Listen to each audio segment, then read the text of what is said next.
Hello dear children, welcome to Kids Area Online. 6ാം ക്ലാസ്സിൽ അടിസ്ഥാന പാഠാവലി exam ആയിരുന്നു. എക്സാം എങ്ങനെയുണ്ടായിരുന്നു? ഈസി ആയിരുന്നോ? Yes, okay. അപ്പോൾ 1ാം ക്ലാസ് മുതൽ 7ാം ക്ലാസ്സിലുള്ള കുട്ടികൾക്ക് കിഡ്സ് ഏരിയ ഓൺലൈൻ ട്യൂഷൻ നൽകുന്നുണ്ട് കേട്ടോ. താല്പര്യമുള്ളവർക്ക് ജോയിൻ ചെയ്യാം. കേരള സ്റ്റേറ്റ് സിലബസിൽ പഠിക്കുന്ന കുട്ടികൾക്കാണ്. LKG മുതലുള്ള ക്ലാസ്സസ് കിഡ്സ് ഏരിയ ഓൺലൈൻ നൽകുന്നുണ്ട്. അതുപോലെ കുട്ടികൾക്ക് ഏറ്റവും അത്യാവശ്യമായ reading and writing class, Malayalam, English, Hindi, ഇവയുടെ റീഡിംഗ് ആൻഡ് റൈറ്റിംഗ് ക്ലാസ്സും കിഡ്സ് ഏരിയ ഓൺലൈൻ നൽകുന്നുണ്ട്. സൂമിൽ ലൈവായിട്ടാണ് ക്ലാസ് വരുന്നത്. റെക്കോർഡ് ക്ലാസ്സും അവൈലബിൾ ആണ്. താല്പര്യമുള്ളവർ ഇവിടെ നൽകിയിട്ടുള്ള വാട്സപ്പ് നമ്പറിൽ മെസ്സേജ് അയക്കാവുന്നതാണ്. ഫീ നൽകിയാണ് പഠിക്കുവാനുള്ളത്. 9746487799 ഈ വാട്സപ്പ് നമ്പറിലേക്ക് ക്ലാസ് ആവശ്യമുള്ളവർക്ക് മെസ്സേജ് അയക്കാവുന്നതാണ്. ഓക്കെ, അപ്പോൾ 6ാം ക്ലാസ്സിലെ അടിസ്ഥാന പാഠാവലി എന്ന ക്വസ്റ്റ്യൻ പേപ്പറിലേക്ക് നമ്മൾ പോവുകയാണ്. 6 പ്രവർത്തനങ്ങളാണുള്ളത്. ആദ്യത്തെ പ്രവർത്തനം നിർബന്ധമാണ്. ബാക്കിയുള്ളതിൽ ഏതെങ്കിലും 4 ഉത്തരം എഴുതിയാൽ മതി. 1ാമത്തെ പ്രവർത്തനം, ഒരു കാലത്ത് അട്ടപ്പാടി വൃക്ഷനിബിഡമായ ഉറവകളും തോടുകളും പുഴകളും നിറഞ്ഞ തണുപ്പും നനവുമുള്ള ഒരു പ്രദേശമായിരുന്നു. ഒരു കാലത്ത് അട്ടപ്പാടി എന്ന് പറയുന്നത് വൃക്ഷനിബിഡമായ ഉറവകളും തോടുകളും പുഴകളും നിറഞ്ഞ തണുപ്പും നനവുമുള്ള ഒരു പ്രദേശമായിരുന്നു. തമിഴ്നാടിൻ്റെ അതിർത്തി പ്രദേശം. അവിടം ആദിവാസികളുടെ സ്വന്തമായിരുന്നു. അവരുടെ മൂപ്പന്മാരായിരുന്നു അട്ടപ്പാടിയിലെ രാജാക്കൾ, അതായത് രാജാക്കന്മാർ. പിന്നീട് രംഗം മാറി. തമിഴ്നാട്ടിൽ നിന്ന് ഗൗണ്ടർമാരും നമ്മുടെ നാട്ടുകാരും അട്ടപ്പാടിയിൽ ഭാഗ്യം തേടിയെത്തി. കാടുകൾ വെളുത്തു തുടങ്ങി. മദ്യവും പുകയിലയും കൊടുത്ത് ആദിവാസികളുടെ ഭൂമിയെല്ലാം വന്തവാസികൾ സ്വന്തമാക്കി. വന്തവാസികൾ എന്ന് പറഞ്ഞാൽ വന്ന് താമസമാക്കിയവർ. മലയെല്ലാം വെട്ടിയിടിച്ച് റോഡുണ്ടാക്കി. മലമുകളിലേക്ക് ലോറികൾ ഇരമ്പി കയറി തുടങ്ങി. മരമെല്ലാം വെട്ടിമുറിക്കപ്പെട്ട് ലോറിയിൽ താഴേക്കിറങ്ങി. എല്ലാ മലകളും മൊട്ടക്കുന്നുകളായി മാറി. അവയിൽ നിന്ന് കുതിച്ചൊഴുകിയിരുന്ന ഉറവകളെല്ലാം ചത്തു. ഇത് സുഗതകുമാരി എഴുതിയിട്ടുള്ള ചെറിയൊരു ഭാഗമാണ്. ഇതിൽ നിന്നും 5 ചോദ്യങ്ങളാണുള്ളത്. 1ാമത്തെ ചോദ്യം, തമിഴ്നാടിൻ്റെ അതിർത്തി പ്രദേശമായിരുന്ന അട്ടപ്പാടിയിൽ കാലങ്ങളായി താമസിച്ചിരുന്നത് ആര്? ഗൗണ്ടർമാരും മറ്റു നാട്ടുകാരും, ആദിവാസികളായ ജനങ്ങൾ, മരം വെട്ടുകാരും ലോറി ഡ്രൈവർമാരും, ഗൗണ്ടർമാരും രാജാക്കന്മാരും. ആരായിരുന്നു? ആദിവാസികളായ ജനങ്ങളാണ് ശരി ഉത്തരം. 2ാമത്തെ ചോദ്യം, വൃക്ഷനിബിഡമായിരുന്ന അട്ടപ്പാടിക്ക് സംഭവിച്ചത് എന്ത്? ധാരാളം ജലമുള്ള തോടുകളും പുഴകളും ഉണ്ടായി. മലകളും കുന്നുകളും ഇടിച്ചു നിരത്തി കെട്ടിടങ്ങൾ പണി കഴിപ്പിച്ചു. വൃക്ഷങ്ങളെല്ലാം വെട്ടിമാറ്റി മലകൾ മൊട്ടക്കുന്നുകളായി മാറി. കയ്യേറിയ ഭൂമി വന്തവാസികൾ ആദിവാസികൾക്ക് തിരികെ നൽകി. ഇതിലെന്താ നടന്നേ? വൃക്ഷങ്ങളെല്ലാം വെട്ടിമാറ്റി മലകൾ മൊട്ടക്കുന്നുകളായി മാറി.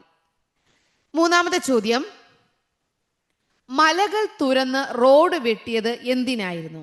ആദിവാസികൾക്കും മൂപ്പന്മാർക്കും സഞ്ചരിക്കാൻ, ഗൗണ്ടർമാർക്കും മറുനാട്ടുകാർക്കും കുടിയേറിപ്പാർക്കാൻ, വെട്ടിയ മരത്തടികൾ കൊണ്ടുപോകാൻ, തോടുകളുടെയും പുഴകളുടെയും ഒഴുക്ക് എളുപ്പമാക്കാൻ. ശരി ഉത്തരം ഏതായിരുന്നു? വെട്ടിയ മരത്തടികൾ കൊണ്ടുപോകാൻ. 4ാമത്തെ ചോദ്യം നോക്കാം.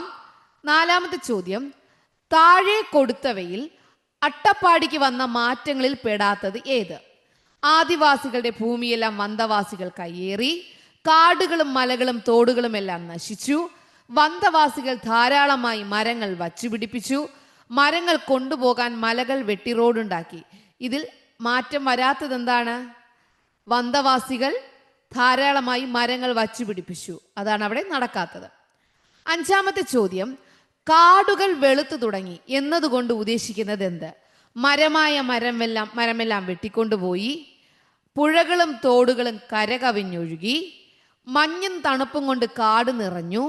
കാട്ടിൽ ധാരാളം ഉറവകൾ ഉണ്ടായി. ഏതാണ് ശരി ഉത്തരം? മരമെല്ലാം വെട്ടിക്കൊണ്ടുപോയി, അതാണ് കാടുകൾ വെളുത്തു തുടങ്ങി. ഓക്കെ, ഈ 5 ചോദ്യത്തിനും എല്ലാവരും ശരി ഉത്തരം എഴുതിയിട്ടുണ്ടാവും. ഈസി ആയിരുന്നില്ലേ? യെസ്. 2ാമത്തെ പ്രവർത്തനം വിവരണം എഴുതാനായിരുന്നു. പണ്ട് കാലത്തെ ഓണത്തെക്കുറിച്ച് പാഠപുസ്തകത്തിൽ പരിചയപ്പെട്ടല്ലോ. നിങ്ങൾ ആഘോഷിച്ച ഓണത്തെക്കുറിച്ച് വിവരം തയ്യാറാക്കുക. പണ്ട് കാലത്തെ ഓണത്തെക്കുറിച്ച് നമ്മൾ പഠിച്ചു. നിങ്ങൾ ആഘോഷിച്ച, ഓരോ കുട്ടികളും ആഘോഷിച്ച ഓണത്തെക്കുറിച്ച് വിവരം തയ്യാറാക്കാനായിരുന്നു പ്രവർത്തനം 2. പ്രവർത്തനം 3 2 ചോദ്യങ്ങളുണ്ട്. അതിൽ ചോദ്യം, എത്ര കാലമായി കണ്ടിട്ട് എന്താ അത്രേ വൈകിയത് ഉപ്പുകുറ്റ? ഉപ്പുകൊറ്റൻ പുഞ്ചിരിച്ചു. കുട്ടികൾക്ക് ഉപ്പുകൊറ്റനോടുള്ള സ്നേഹം കണ്ടില്ലേ? കുട്ടികളും ഉപ്പുകൊറ്റനും തമ്മിലുള്ള സ്നേഹബന്ധം എങ്ങനെയെല്ലാമാണ് പാഠഭാഗത്ത് അവതരിപ്പിച്ചിരിക്കുന്നത്. കുറിപ്പ് തയ്യാറാക്കാം. ഉപ്പുകൊറ്റനും കുട്ടികളും തമ്മിലുള്ള ആ ഒരു സ്നേഹബന്ധത്തിന്റെ കുറിപ്പ് തയ്യാറാക്കാനാണ് എ ക്വസ്റ്റ്യൻ. ബി ക്വസ്റ്റ്യൻ, ആചാരം പറയാത്തതിനാൽ ഉപ്പുകൊറ്റനോട് കോപിച്ചതാര്? അഗ്നിഹോത്രി, പാക്കനാർ, നാറാണത്ത് ഭ്രാന്തൻ, അഗ്നിഹോത്രിയുടെ ഭാര്യ പിതാവ്. ശരി ഉത്തരം ഏതായിരുന്നു? അഗ്നിഹോത്രിയുടെ ഭാര്യ പിതാവാണ് ശരി ഉത്തരം. നാലാമത്തെ പ്രവർത്തനം, അതിലും 2 പാർട്ട് ഉണ്ട്, A part B part. A question പഴഞ്ചൊൽ വ്യാഖ്യാനമാണ്. കൂടി നിന്നാൽ കോടി ഗുണം.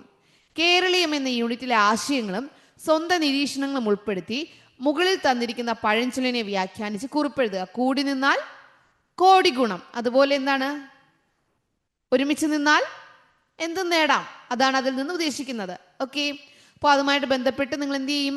എല്ലാവരും കുറിപ്പ് എഴുതിയിട്ടുണ്ടാവും. അതിൻ്റെ ബി ക്വസ്റ്റ്യൻ വന്നത്, ഓണസദ്യ കഴിഞ്ഞ് ചെറുപ്പക്കാർ കളിച്ചിരുന്ന കുടുകുടു ഇന്നത്തെ ഏത് കളിയുടെ പഴയ രൂപമാണ്? ഓണസദ്യ കഴിഞ്ഞ് ചെറുപ്പക്കാർ കളിച്ചിരുന്ന കുടുകുടു എന്ന് പറയുന്ന കളി ഇന്നത്തെ ഏത് കളിയുടെ പഴയ രൂപമാണ്? ഉത്തരം കബഡിയാണ്. കബഡിയുടെ പഴയ രൂപമാണ് കുടുകുടു.